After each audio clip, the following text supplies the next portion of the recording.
श्रीनगर में कड़ाके की ठंड के बीच देश के दूर दूर से आने वाले पर्यटक डल झील के किनारे मौसम का खूब लुत्फ भी उठा रहे हैं।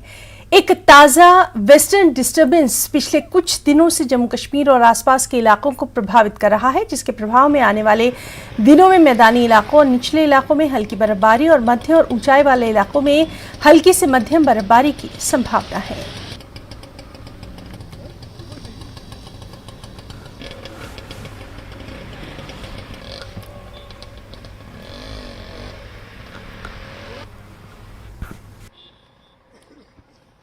श्रीनगर में शदीद सर्दी की लहर जारी है, टेम्परेचर माइनस में जारी है और यहाँ पे आप देख सकते हैं कि जो यहाँ पे लोग हैं वो उनकी आवाजाही कम है, गाड़ियों की आवाजाही कम है और हाउस बोट में आप देख सकते हैं कि लोग जो है वो अंदर ही बैठे हुए हैं। सुबह यहाँ पे लोग निकलते थे हाउस बोट की सैर करने के लिए, डल की सैर करने के लिए, लेकिन शदीद सर्दी के चलते यहाँ पे लोग जो है वो अंदर हाउस बोटों में ही बैठे हुए हैं और यहाँ पे कम लोगों की आवाजाही देखी जा रही है। सुबह सुबह बिलवाड़ रोड पर भी लोग मॉर्निंग वॉक के लिए आते थे। अब शदीद सर्दी के चलते जो है अब यहाँ पे लोगों की जो मूवमेंट है वो काफ़ी कम दिखाई दे रही है। इसके साथ साथ जो यहाँ पे बाहर से आए हुए सयाह है वो भी इस सर्दी का लुत्फ़ उठा रहे हैं, उनको भी बहुत सर्दी लग रही है। कुछ लोग हमारे साथ हैं और जानने की कोशिश करेंगे कि इस सीवियर कोल्ड को, इस मौसम को वो किस तरह एंजॉय कर रहे हैं। जी, आपका नाम? मेरा नाम वैष्णवी है, मैं सिक्किम से आई हूँ। The weather is very good, it's cold chill है बट मज़े आ रहे हैं यहाँ पे। अभी आप कहाँ गए हैं? अभी हम अब कल ही तो आए, हम यहीं पे थे और फिर अभी हम सोमवार के लिए निकलने वाले हैं। तो ठंड कितनी है? ठंड है, बहुत ज़्यादा है ठंड, but it's fun, it's really fun. कैसे आप कश्मीर के वेदर को आप किस तरह देख रहे हैं? बहुत मज़ा आ रहा है, पहली बार इतना ठंड में आ रहा हूँ तो काफ़ी अच्छा लग रहा है और उम्मीद करता है अभी सोनमार्ग जा रहे हैं हम लोग, वहाँ पे उम्मीद तो करते हैं कि स्नोफॉल मिल जाए तो माशाल्लाह मज़ा आ जाएंगे। आपके साथ कौन कौन आया हुआ है? मेरे दोस्त हैं, मेरे भाई लोग हैं, कज़न है, सब है। जी, आपका नाम? मेरा नाम मुस्कान है। हम लोग कितना आपने यहाँ के मौसम को एंजॉय किया? बहुत एंजॉय किया, हम लोग कल ही आए और वेदर भी बहुत अच्छा है। कहाँ गए हैं? हम लोग सिर्फ यहीं पे गए अभी। जी, कितनी ठंड है? बहुत ठंड है, बहुत। जी, आपका नाम? मेरा नाम रजत है। वेदर बहुत अच्छा है, बहुत सही है, एंजॉय कर रहे हैं सब। कितनी ठंड है? बहुत ठंड है। जिस तरह से आपने देखा कि इनका भी यही कहना है कि ठंड बहुत है और ये भी जो है कंबल ओढ़ के बैठे हुए हैं, शॉल ओढ़ के बैठे हुए हैं और इनका भी यही कहना है कि एक अलग एक्सपीरियंस यहाँ पे इनको हासिल हो रहा है। क्योंकि अगर हम देखें तो डल झील के किनारे पे सुबह सुबह काफ़ी कंजस्टेड रहता है ये एरिया और यहाँ पे अक्सर टूरिस्टों की भीड़ रहती है। आम लोग भी यहाँ पे मॉर्निंग वॉक के लिए आते हैं, पूरा ये एरिया जो है वो जैम रहता है। लेकिन अभी शदीद सर्दियों के चलते, कड़ाके के ठंड के चलते यहाँ पे लोगों की आवाजाही जो है वो बहुत कम है और इसके साथ साथ जो हाउस बोट ओनर्स है, जो हाउस बोट जो शिकारा वाले हैं वो भी सुबह सुबह कम ही निकलते हैं। सुबह सुबह ये शिकारा जो है वो खाली इसलिए भी दिखती है क्योंकि यहाँ पे मौसम जो है वो काफ़ी ठंडा है और लोग जो है वो ज़्यादातर इंडोर्स ही बैठना पसंद करते हैं, घरों में बैठना ही पसंद करते हैं। यही वजह है कि यहाँ पे बुलवाड़ रोड पे जो है वो लोगों की आवाजाही बहुत कम नज़र आ रही है। फेरोज़ वानी के साथ रईस मागरे, नेटवर्क 18, श्रीनगर। भलेसा में महिलाओं को बेहतर आजीविका सुरक्षित करने के कौशल विकास केंद्र का उद्घाटन किया गया। मेजर प्रियांक सिंह 4RR ने कौशल विकास केंद्र का उद्घाटन किया। उद्घाटन समारोह में AR मॉडल स्कूल के बच्चों ने रंगारंग सांस्कृतिक कार्यक्रम पेश किए, जिन्हें मोमेंटो के साथ सराहा भी गया। समारोह में लायंस क्लब और ट्रस्ट के वॉलंटियर्स सहित बड़ी संख्या में स्थानीय लोगों ने भाग लिया। स्थानीय लोगों ने इस तरह के आयोजन के लिए क्लब के प्रयासों की खूब प्रशंसा की। इस अवसर पर बोलते हुए मेजर प्रियांक ने लोगों को आश्वासन दिया कि सेना इस तरह के प्रोग्राम आगे भी करने का इरादा रखती है। अभी हम ये बहुत छोटी सी मुहिम कर रहे हैं, स्किल जो सारा जो आर्मी दे रही है और यहाँ की जो माएँ बहनें हैं उन्होंने इसमें ट्रेनिंग करनी है, वो फ्री होगी, सब कुछ उनको फ्री होगी, मशीनें वगैरह सब कुछ फ्री होगी और सर्टिफिकेट भी मिलेंगे। तो इसी तरह से इसको आगे हम बढ़ाएंगे। 1 महीने का पहले कोर्स है, फिर इसको आगे हम बढ़ाएंगे। तो हम शुक्रिया अदा करते हैं आर्मी का, गवर्नमेंट ऑफ इंडिया को, लायंस क्लब टोकन ट्रस्ट का जिन्होंने इसमें हिस्सा लिया और यहाँ जो है जगह अवेलेबल कराई और सारा मटेरियल जो है अवेलेबल कराया। तो इसके लिए बहुत बहुत शुक्रिया। ऐसे जैसे प्रोग्राम जो है काफ़ी वुमेन साइड से पार कर सकते हैं और इससे डेवलपमेंट हो सकती है। क्लब एंड टोकन ट्रस्ट की तरफ से मैं 4RR का शुक्रिया अदा करना चाहता हूँ कि जिन्होंने यहाँ पे एक जो स्टिचिंग सेंटर यानी टेलरिंग सेंटर जो है 1 महीने का सर्टिफिकेट कोर्स शुरू किया है हमारे साथ मिल करके। तो इसमें क्या है कि मतलब फ्री टेलरिंग जो है बच्चों को सिखाई जाएगी, लेडीज़ खास करके लेडीज़ को सिखाई जाएगी और उनको कोई फीस या कोई चार्जेस नहीं देने हैं। सारे जो है फैसिलिटी हम प्रोवाइड कर रहे हैं और आर्मी जो है इसमें हमें सारी मशीनें और सर्टिफिकेट्स वगैरह जो है इनकी तरफ से रहे।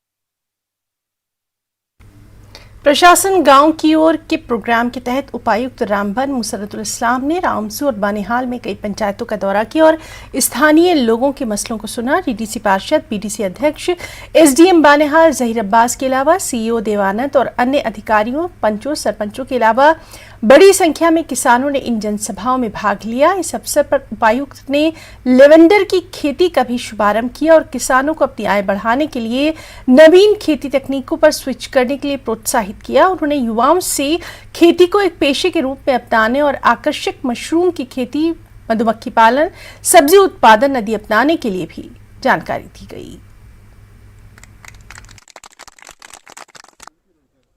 और जुबैर जैसे जो हमारे एंटरप्रेन्योर हैं, उनकी जो ये काविशों की वजह से ये जो हमारा जो इनिशिएटिव ये डेफिनेटली कामयाब होगा। एज डिस्ट्रिक्ट एडमिनिस्ट्रेशन हमारा रोल बनता है कि इनको एक्सटेंशन सर्विसेज प्रोवाइड की जाएं। तो मैंने अपने चीफ एग्रीकल्चर ऑफिसर को डायरेक्शंस दी हैं कि वो अपने एक्सटेंशन स्टाफ को यहाँ पर मॉनिटरिंग के लिए और रेगुलर बेसिस पे यहाँ भेजें। उसके अलावा हम मुख्तलिफ जो गवर्नमेंट की स्कीम्स हैं, हमारी को ऑर्गेनाइजेशंस हैं जैसे एग्रो इंडस्ट्रीज है, उसके अलावा मैपा जो एक प्रोग्राम एशिया के लेवल पे चलता है, medicinal and aromatic plants program for Asia, उनके साथ भी हम ताल्लुक करेंगे ताकि उनकी भी टीमें यहाँ पर आके हमारी बेस्ट प्रैक्टिसेस और सेना सद्भावना परियोजनाओं के माध्यम से कई सद्भावना पहल करती रही है। मींढर में भी नारी निकेतन के छात्राओं के लिए भारतीय सेना राष्ट्रीय राइफल्स ने छात्राओं के बीच किताबें और स्टेशनरी वितरित की। भारतीय सेना की ये पहल लोगों की मदद करने के लिए एक प्रेरणा है जिसकी स्थानीय लोग बेहद सराहना कर रहे हैं।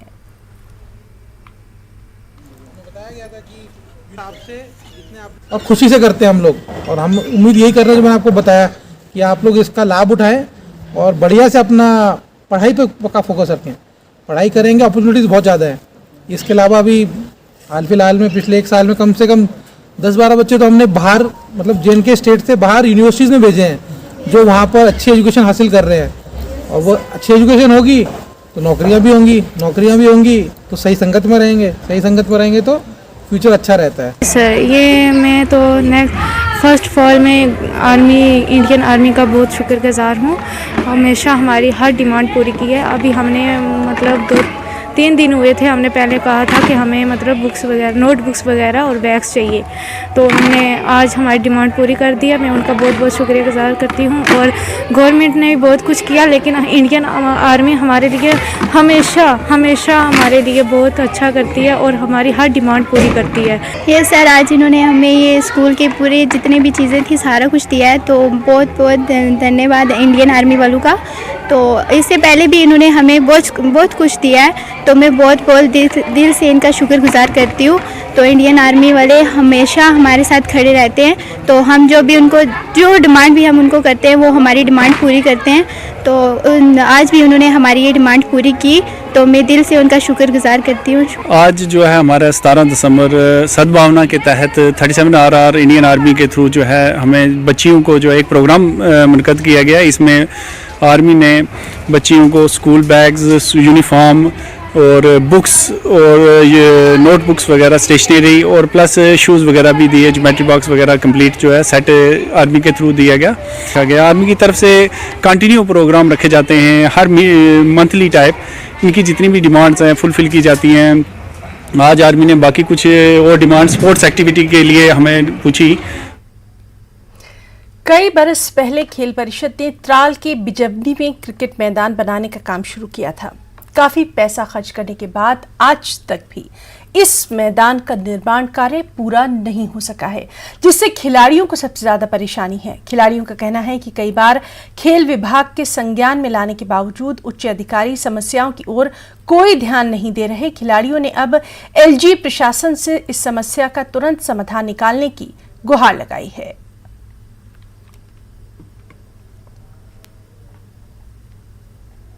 यहाँ पे करोड़ों का ठेका आया था, टेंडर निकली थी करोड़ों की। उन्होंने क्या किया है कि उन्होंने इंडोर स्टेडियम कंप्लीट किया है, लेकिन आउटफील्ड जो है आउटडोर स्टेडियम जो है उन्होंने बिल्कुल मेंटेन नहीं किया। ना तो सिटिंग अरेंजमेंट है, ना फ्लड लाइट्स की अरेंजमेंट है, और ना ही ग्राउंड की हालत अच्छी है। हम उनसे गुजारिश करते हैं कि प्लीज़ मेहरबानी करके हमारे यहाँ आइए, ग्राउंड की हालत देखिए और इसको ठीक कीजिए। करोड़ रुपीज़ का टेंडर आया था हमारे सब डिस्ट्रिक्ट त्राल के ग्राउंड के लिए, लेकिन डिस्पाइट उसके ग्राउंड लेवल पे इतना काम हुआ नहीं है। आउटडोर स्टेडियम, इंडोर स्टेडियम इन्होंने बनाया है, लेकिन आउटडोर स्टेडियम में आप देखिए आउटफील्ड पत्थर ऐसे ही हैं। यहाँ पे फील्डिंग करने का कोई भी प्लेयर अगर फील्डिंग करेगा उसका जख्मी होना लाजमी है। तो हम अपील करते हैं गवर्नमेंट से, यहाँ आएँ प्लीज़ और आउटफील्ड मेंटेन करें, ग्राउंड मेंटेन करें।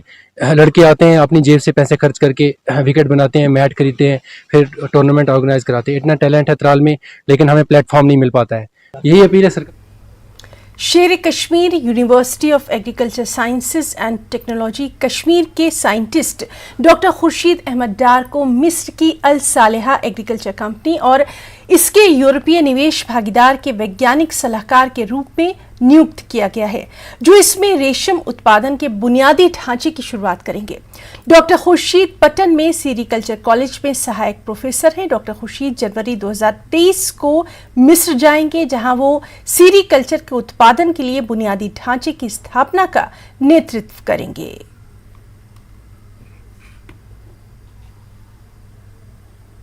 एक और अहम खबर, बीजेपी के राष्ट्रीय नेता और जम्मू कश्मीर के पार्टी प्रभारी आशीष सूद ने आज प्रधानमंत्री नरेंद्र मोदी के खिलाफ असंसदीय भाषा का इस्तेमाल करने के लिए बिलावल भुट्टो और पाकिस्तानी मंत्रियों पर निशाना साधा और कहा कि पाकिस्तान एक असफल देश और सभी अंतर्राष्ट्रीय मंचों पर अलग थलग पड़ गया है। उन्होंने सशस्त्र बलों की बहादुरी पर संदेह जताने के लिए कांग्रेस नेता राहुल गांधी पर भी कटाक्ष किया। आशीष सूद ने यह भी कहा कि जम्मू कश्मीर में विधानसभा चुनाव कराना चुनाव आयोग का विशेषाधिकार है, लेकिन उनकी पार्टी चुनाव के लिए तैयार है। वो आज भाजपा की जम्मू जिला समिति की कार्य समिति की बैठक के मौके पर न्यूज 18 से खास बातचीत कर रहे थे।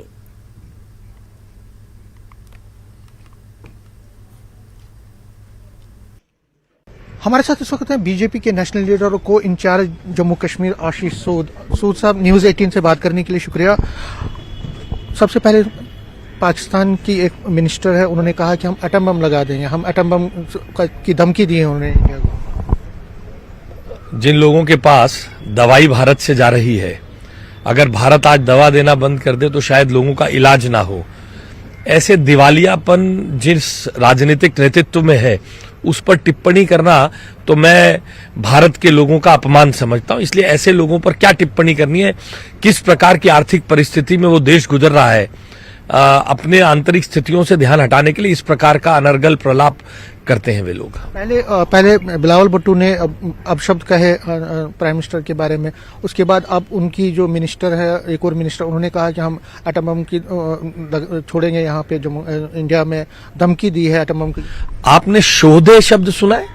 जम्मू कश्मीर राज्य में उर्दू के साथ ये शोहदे, पाकिस्तान के विदेश मंत्री का बयान एक शोहदे की तरह है, सड़क छाप नेतृत्व की तरह है। भारतीय जनता पार्टी ने पूरे देश भर में पाकिस्तान के इस बयान की निंदा की है और पाकिस्तान के संदर्भ में राजनीतिक और कूटनीतिक रूप से भी भारत सरकार ने इसका विरोध दर्ज कराया है। हमारे देश, आज अमेरिका ये कह रहा है कि यूक्रेन और रशिया के युद्ध में भारत जो निर्णय करेगा हम सब उसको स्वीकार करेंगे। ये स्वीकार्यता देखकर अमेरिका, जो आज तक पाकिस्तान की पैटर्नेज किया करता था, भारत की स्वीकार्यता को देखकर पाकिस्तान के लोगों का भी ऐसे नेतृत्व का भी मानसिक संतुलन हिल गया है। इसलिए उसके संदर्भ में भारत सरकार जो कार्रवाई कर रही है हम उसके साथ हैं और देश भर में, देश भर का नौजवान, देश भर की जनता इस बयान के खिलाफ से बहुत उद्वेलित है और पाकिस्तान को इसके लिए तुरंत माफी मांगी। राहुल गांधी ने आर्मी पे टिप्पणी की और आज पवन खेड़ा जो है वहां के उनके जो मंत्री, जो लीडर है पवन खेड़े, उन्होंने भी कहा कि गुजरात में उन्होंने कहा कि प्राइम मिनिस्टर नरेंद्र मोदी का जबरदस्त प्रेम है चाइना के साथ और गुजरात में भी वो चाहते थे चाइना के साथ, जब वो चीफ मिनिस्टर थे तब भी अच्छे रिश्ते चाहते थे वो। देखिए, कूटनीतिक रूप से भारत के रिश्ते अपने पड़ोसी राज्यों से बेहतर हों, इसमें पड़ोसी देशों से बेहतर हों, किसी को कमी नहीं होनी चाहिए। राहुल गांधी को ये बताना चाहिए कि उनकी पार्टी ने क्या एमओयू साइन किया था राहुल गांधी को ये बताना चाहिए डोकलाम विवाद में वो छुपकर मुंह छुपाते हुए चाइनीज एम्बेसी में क्यों गए थे। और रही बात भारत के संदर्भ में जो उन्होंने टिप्पणी की है, वो भूल जाते हैं कि मोदी विरोध करने का उनको पूरा अधिकार है, सरकार का विरोध करने का उनको पूरा अधिकार है। खूब करें, हमारी नीतियों की खूब निंदा करें केंद्र सरकार की, मगर जब वो ये कहते हैं कि भारतीय सैनिक पिट रहे हैं, तो वो किसकी खिलाफत कर रहे हैं? वो नरेंद्र मोदी जी की खिलाफत नहीं कर रहे, वो केंद्र सरकार की खिलाफत नहीं कर रहे, वो हमारे उन फौजियों का जो 15,000 18,000 स्क्वायर फीट ऊपर समुद्र तल से बैठकर ठंडी बर्फीली पहाड़ियों में देश की सुरक्षा करते हैं, उनका मनोबल तोड़ते हैं। हम इसलिए उनकी कड़ी निंदा करते हैं। एक और लास्ट सवाल है, तरुण चुग जी ने भी कुछ दिन पहले कहा कि जो हर्डल्स थे असेंबली इलेक्शन करवाने के लिए, जैसे डिलिमिटेशन का प्रोसेस है, इलेक्टोरल रूल्स में रिविजन्स का प्रोसेस, अपडेशन, वो सारा हो गया है। आज डिस्ट्रिक्ट की आपकी मीटिंग है, इसी तरह से आपने अपनी मोमेंटम को बढ़ा दिया है, तो क्या इलेक्शंस, असेंबली इलेक्शंस होंगे, विधानसभा के पोल्स होंगे? क्योंकि जो अपोजिशन है वो भी कह रही है कि भाई कब करवा रहे हो, आप तो सिर्फ बातें कर रहे हो। प्रधानमंत्री जी ने लाल किले की प्राचीर से कहा है कि वहां पर चुनाव होंगे जम्मू कश्मीर में। गृह मंत्री जी ने संसद के पटल पर कहा है कि जैसे ही स्थितियां सामान्य होंगी चुनाव होंगे। चुनाव की घोषणा करना भारतीय जनता पार्टी के नेताओं का काम नहीं है, सांसद का काम नहीं है, ये जिला अध्यक्ष का काम नहीं है। संवैधानिक संस्था है चुनाव आयोग, कांग्रेस के जमाने में होता था, वो उनको चलाते थे। यहां संविधान सम्मत तरीके से जैसे ही प्रोसेस पूरा होगा चुनाव होगा। What else can be important? जब प्रधानमंत्री लाल किले की प्राचीर से कह चुके हैं जम्मू कश्मीर की लोकतांत्रिक प्रक्रिया को बहाल किया जाएगा, वहां चुनाव होंगे, तो इसके बाद किसी में शक नहीं होना चाहिए। जिन लोगों को अपनी खोई हुई जमीन वापस लेनी है, इसलिए वो प्रधानमंत्री जी के और केंद्र सरकार के ऊपर प्रश्न उठा। लास्ट में जो पीएम पैकेज एम्प्लॉयज हैं, कश्मीरी पंडित एम्प्लॉयज यहाँ पे और रिजर्व कैटेगरी के जो एम्प्लॉयज हैं, वो लगातार प्रोटेस्ट कर रहे हैं तकरीबन 217 दिनों से, और कह रहे हैं कि वहाँ के जो हालात है, और उनकी लिस्ट भी वहाँ पे जारी हुई है, क्या कहेंगे? नहीं, भारत सरकार सबकी सुरक्षा के लिए प्रतिबद्ध है और उन सबके लिए हम काम भी कर रहे हैं। Thank you. तो ये थे आशीष सूद, सीनियर लीडर हैं बीजेपी के और को इंचार्ज जम्मू कश्मीर। कह रहे हैं कि जो पाकिस्तान है, पाकिस्तान आइसोलेटेड है, उसकी इकॉनमी खत्म है, और असेंबली इलेक्शंस के बारे में उनका कहना है कि ये प्रोग्रेटिव है इलेक्शन कमीशन का। इलेक्शन कमीशन इस पर निर्णय लेगा, लेकिन जहां तक बीजेपी है वो पूरी तरह से इलेक्शन के लिए तैयार है, और जब भी ये होंगे तो हमारी पार्टी एक अच्छे मार्जिन से ये चुनाव जीतेगी। कैमरामैन बंटी के साथ में समीर भट्ट, न्यूज़ 18 जम्मू। कुछ खबरें लद्दाख से भी। चेयरमैन फिरोज अहमद खान ने सलमू के इलाके का दौरा किया और government employees quarter community hall का इनॉग्रेशन किया। इस मौके पर executive councillor Mubarak Shah Naqvi, EC tourism and Zanskar affairs, ER Punchok Tashi, EC social welfare Syed Mehdi Fazli, deputy commissioner LAHDC Kargil, Santosh Sukhdev RNB, PHE और दीगर अफसरान इस मौके पर मौजूद रहे। मकामी लोगों और PRI के अरकान ने बुनियादी ढांचे की बरवक्त तकमील पर CEC और जिला इंतजामिया का शुक्रिया अदा किया। उन्होंने मुख्तलिफ शिकायत भी CEC के सामने शेयर की। पीने के पानी के मसाइल के बारे में CEC ने हिदायत की कि इलाकों में समरसेबल पंप लगाए जाएं। CEC ने आदम मोहल्ले तक लिंक रोड की तामीराती साइट का दौरा किया और जल्द यहां काम मुकम्मल करने की हिदायत दी।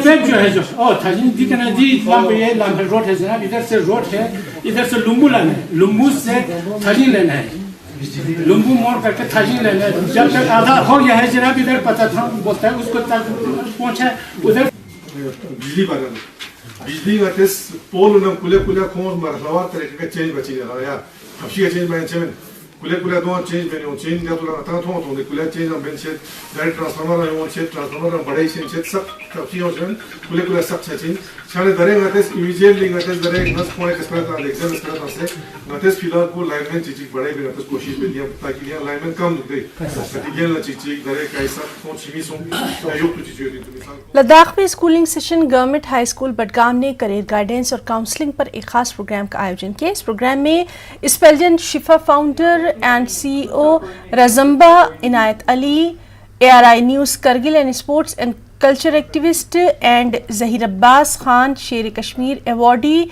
NIS and international referee resource person थे। मुकर्रीरीन ने करियर के मुख्तलिफ ऑप्शंस और मौक़े के बारे में बात की। मुकर्रीरीन ने तलबा पर जोर दिया कि वो अपनी सलाहियतों पर तवज्जो दें। स्कूल के हेडमास्टर निसार हुसैन बुल्खानी और सीनियर टीचर, स्कॉलर और ऑथर रज़ा अमजद बडगामी ने भी यहाँ अपने ख्यालात का इजहार किया।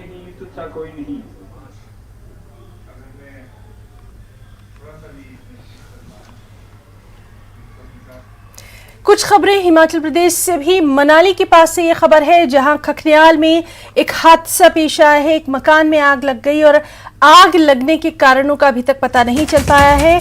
आग से मकान में रखा सामान जलकर जरूर खाक हो गया है। स्थानीय लोगों की मदद से इस आग पर काबू पाया गया। दमकल विभाग ने आग पर काबू पाया।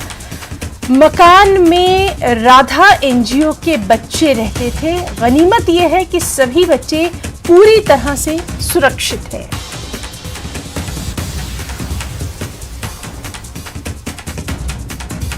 तो मनाली के पास खखनियाल में यह हादसा, कारणों का पता लगाया जा रहा है। 21 दिसंबर को भाजपा विधायक दल की बैठक धर्मशाला में होना है। भाजपा विधायक दल की ये बैठक होगी। इसमें पूर्व प्रदेश अध्यक्ष सतपाल सत्ती के नेता प्रतिपक्ष बनाने की चर्चा जोरों पर है। तो एक और अहम खबर,